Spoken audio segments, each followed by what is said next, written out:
Ang umiibig sa akin ay tutupad sa aking salita. Pwede po ba tayong sumunod kahit hindi natin mahal yung tao? O pwede bang sabihin natin nagmamahal tayo kahit hindi naman tayo sumusunod? Ang sabi nila, sa taong nagmamahal, para sumunod, walang kailangang dahilan. Pero sa taong walang pagmamahal, para sumunod, kailangan ng dahilan. Itong pagsunod at pagmamahal ay dalawang bagay na hindi pwedeng paghiwalayin.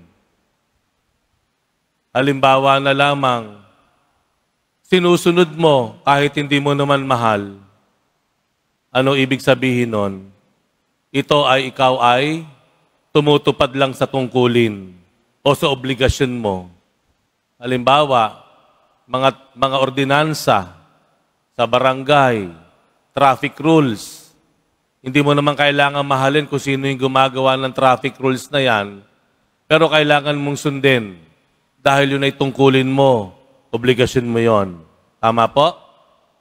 Pero pwede rin naman na ikaw ay nagmamahal pero hindi ka naman sumusunod. Ano tawag doon?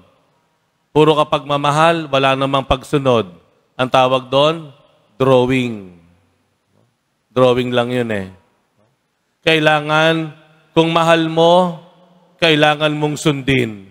At susundin mo dahil mahal mo. Tama po? Ang tanong, meron bang mga pagkakataon na dapat nating o hindi natin dapat sundin ang ating minamahal?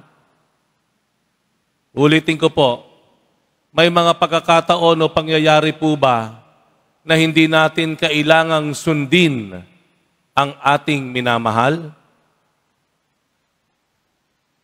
Opo, ang sabi nung ilan sa inyo, hayaan yung bigyan ko kayo ng 3 dahilan na pwede nating hindi sundin ang minamahal natin. Una, kung ang pinapagawa sa atin ay sadyang masama, inherently evil.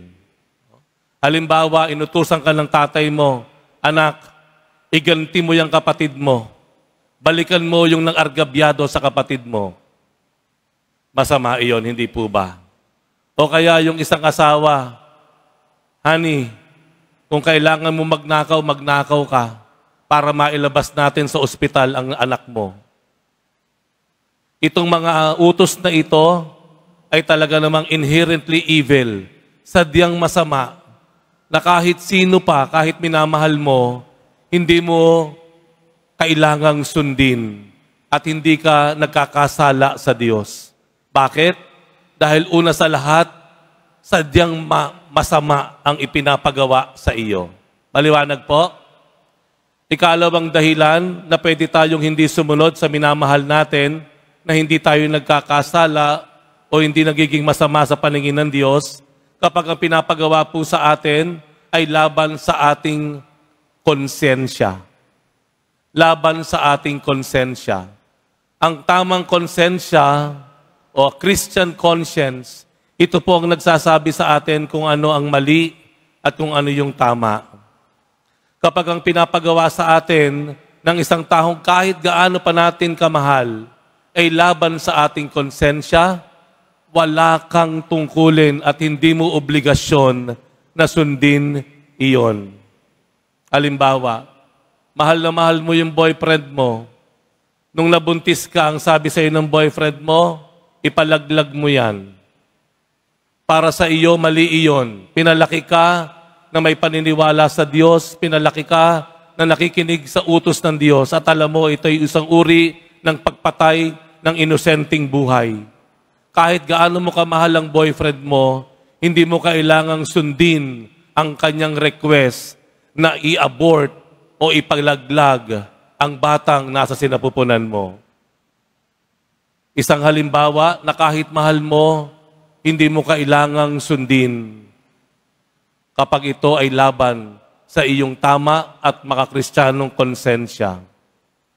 Ang ikatlo at huli na dahilan na pwede mong wag sundin ang minamahal mo kapag ang pinapagawa sa iyo ay mas malaki ang pwedeng maging pagkasira o pananakit kaysa sa mas maliit na pananakit. Ibig sabihin po sa Ingles, you are doing the greater evil than the lesser evil. Between the two, na dalawang masama, pipiliin na natin yung mas maliit na masama kaysa dun sa malaking masama. Halimbawa na lamang po, may nag-aaway.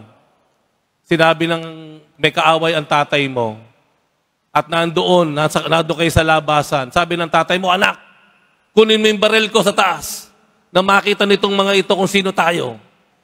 Ikaw yung anak, inutusan ka ng tatay mo, kukunin mo ba yung baril at ibibigay mo sa tatay mo?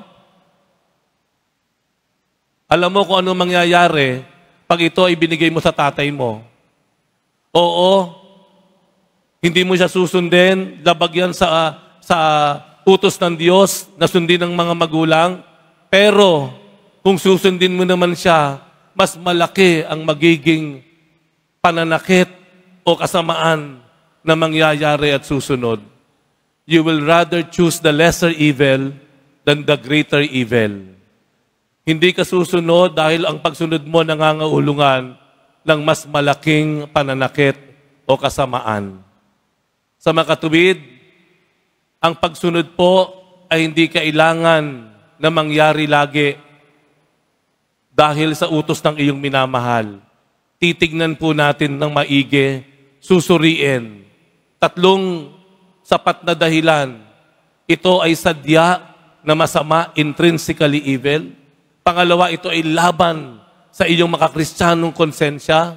Pangatlo, kung ito ay lilikha ng mas malaking kasamaan o pananakit. Sa makatubid, paano ang pwede nating gawin para malaman natin kung ano lagi ang dapat nating sundin o kung kailan tayo susunod at kung kailan tayo hindi susunod? Ang number 1 po na dapat nating gawin, magmahal tayo. Ang pagmamahal, walang panahon. Ang pag-ibig, walang panahon. Summer, winter, o ito man ay tag-ulan, lagi kang magmamahal. Yaan po, walang kondisyon. Lagi ka talagang magmamahal. At ang number 1 na dapat nating minamahal ay walang iba kundi ang Diyos. Kapag nagawa nating mahalin ang Diyos, number 1 sa buhay natin, magagawa natin ang imposible. Matitiis natin na huwag sumunod sa mga taong minamahal natin dahil alam natin at maliwanag sa atin, ang number 1 love ng buhay natin ay walang iba kundi ang ating Diyos. Mayroon akong 2 kaibigan. 2 kaibigan sa magkahiwalay na pangyayari o magkahiwalay na lugar. Pareho silang kumikita ng malaki. Hindi ko nasasabihin kung gaano kalaki, pero napakalaki po. Napakalaki ng kinikita nila ng kanilang buwan ng sahod sa kanilang kumpanya na hindi ko rin sasabihin kung anong kumpanya. Pero ang problema po, doon sa kumpanya nila, inuutusan silang mandaya.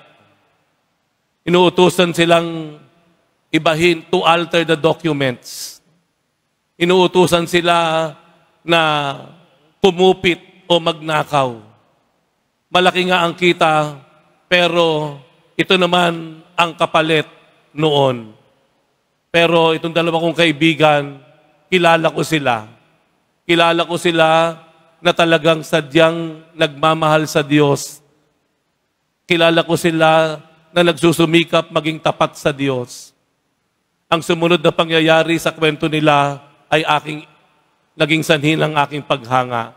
Dahil yung 2 kong kaibigan na ito, sa magkaibang panahon, sa magkaibang lugar, pinili na umalis, mag-resign, sa isang napakalaking sweldong trabaho dahil lamang sa kanilang pagmamahal sa Diyos na ayaw nilang saktan ng Diyos, ayaw nilang salungatin ng kalooban ng Diyos.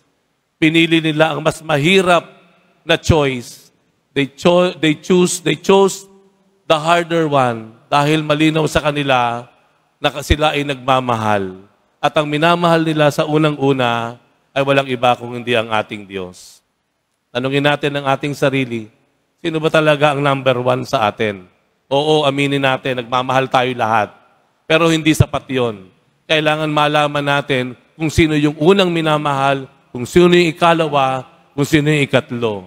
Ang ating dasal ngayon sa Panginoon, sa banal na misang ito, Lord, turuan mo po ako na ikaw ang mahalin higit sa lahat.